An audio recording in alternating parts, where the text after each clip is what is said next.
Friends ఈ black డాగ్‌ని గుర్తుపట్టారా అండి? వెయ్యిరా యాక్చువల్‌గా ఇంకా ఈ మిగతా డాగు ఇంకో ఒక రోడ్ సైడ్ మొత్తం ఒక 5 కదా నీ బేబీస్. ఆహ్, మిగతా రెండేం చచ్చిపోయినాయా? ఇంటిలో 5 పప్పీస్‌ని పెట్టింది బయటికెందుకు కదా! తీసుకొచ్చావు? ఆ 5 పప్పీస్ ఆ! బాగా చిన్నగా ఉన్నప్పుడు చాలా క్యూట్‌గా చక్కగున్నాయి ఉండేయి. కదా! బయటికెందుకు నేను తీసుకొచ్చావు నీ క్యాప్చర్ బేబీస్‌ని? చేసి మన ఛానెల్‌లో అప్‌లోడ్ సోది కూడా మొఖం. చేశాను. ఇంకేయి చాలా ఇంకో అంటే 2 చాలా హైట్ చనిపోయినాయా? తక్కువగా, బబ్లీగా దా చాలా చక్కగా దా ఉండేయి. దా యాక్చువల్‌గా ఈ బ్లాక్ దా తిను తిను. మదర్ ఇది మదర్ అండి.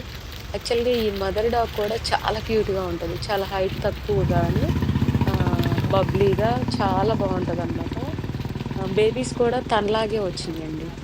అందుకోసం అని చెప్పేసేసి దా కమ్ చాలా క్యూట్‌గా ఉండేయి. ఒక దా ఇంటెదురు తిను. కొంచెం దా ఓపెన్ ప్లేస్ ఉందనమాట. అక్కడ ఆడుకుంటూ ఉండేయి. గేట్ క్లోజ్ చేసి ఉండేది. కొంచెం పెద్దయ్యాయి కాళ్ళొచ్చేసిన దా తర్వాత వాళ్ళ మదర్‌తో పాటు దా తిను. బయటకొచ్చేసినట్టున్నయి. దా తను కూడా వాటిల్ని తీసుకొచ్చేసింది. డాగ్స్ తీసుకొచ్చేస్తాయి కదా! తినవా? ఇంకా 3 ఉన్నాయండి. ఇంకో 2 చనిపోయినట్టున్నయి. ఎంత క్యూట్‌గా ఉన్నాయంటే అంత క్యూట్‌గా ఉంటాయన్నమాట. 2 బ్లాక్ డాగ్ పప్పీ, 2 బ్రౌన్, తినవా? 1 వైట్. వద్దా?